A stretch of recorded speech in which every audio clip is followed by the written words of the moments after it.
Hi,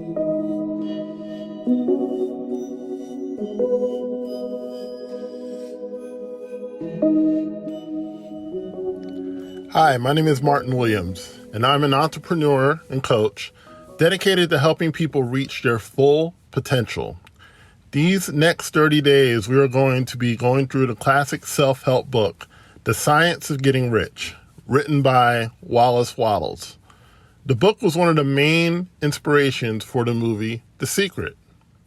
The Science of Getting Rich, even though it talks about material wealth, goes far beyond simply amassing money and possessions.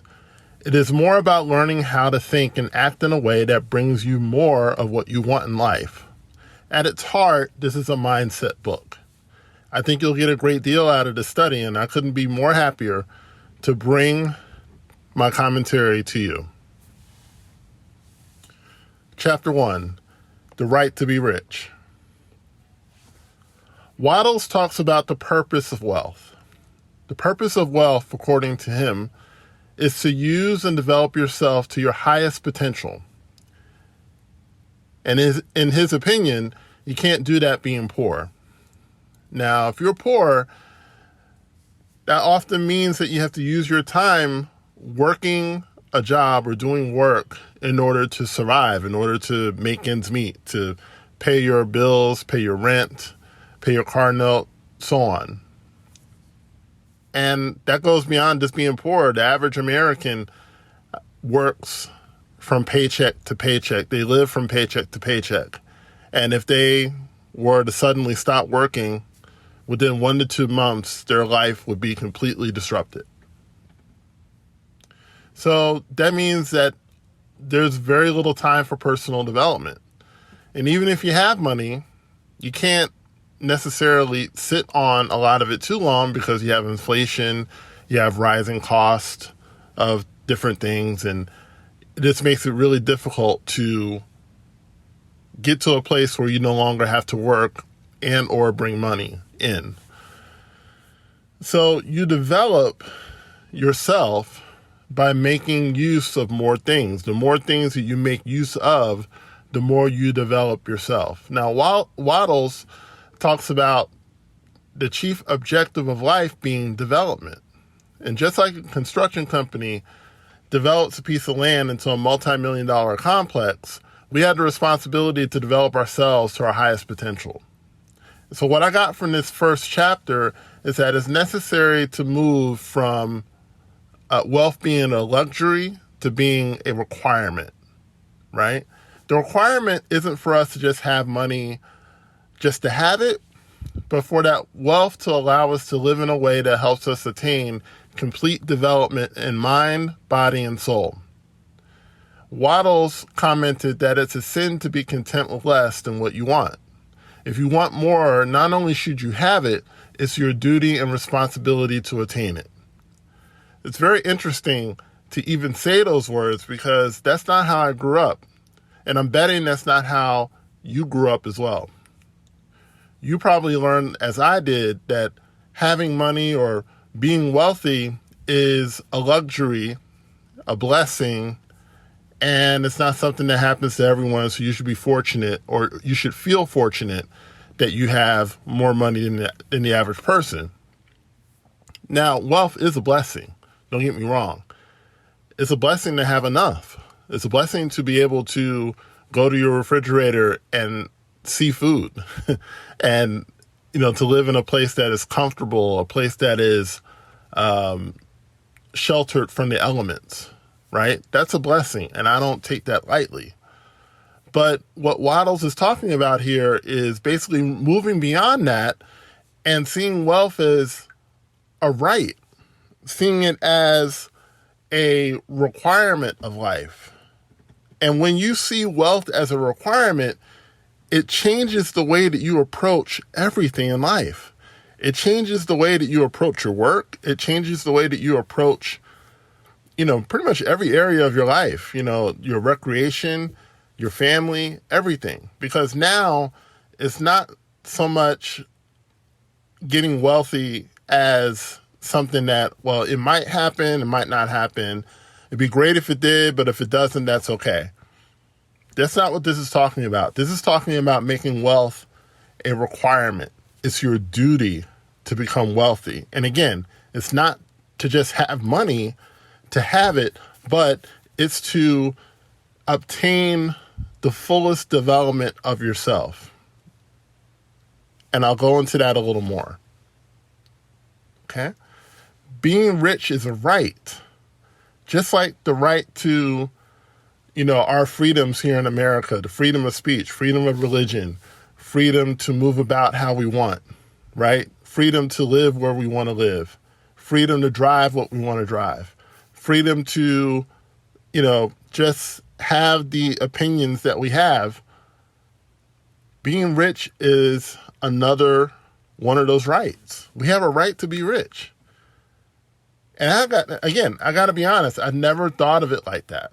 But when you start thinking of it like that, when you start thinking of wealth as something that is almost inevitable, right?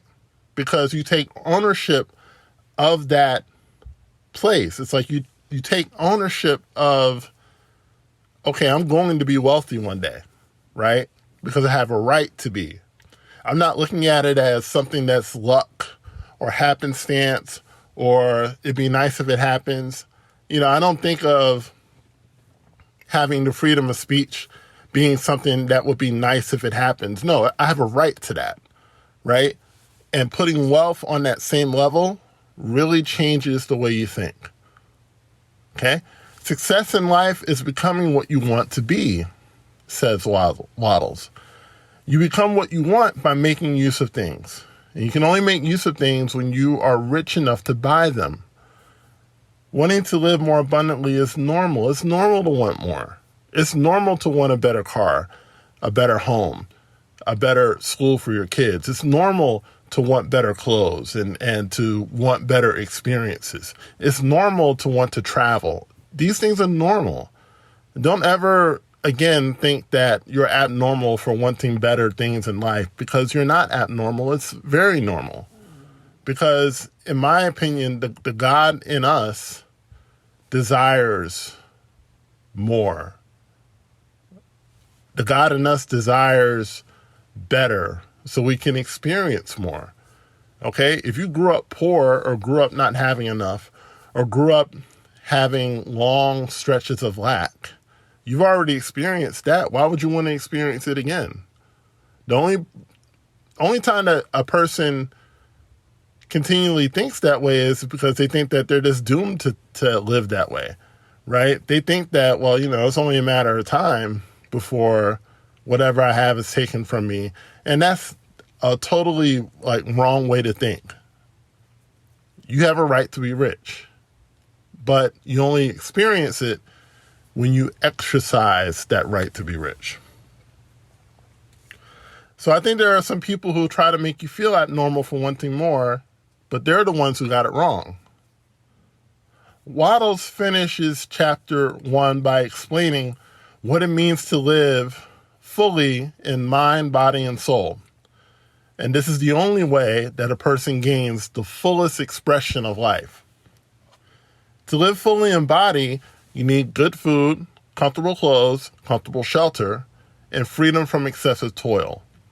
Imagine if you had to work your fingers to the bone just to have those previous 3 things, to have food, clothing, and shelter, right? Imagine having to work and basically drain all the energy out of your body on a daily basis just to have those 3 things. Now, some of you don't have to imagine because you're living that way, right?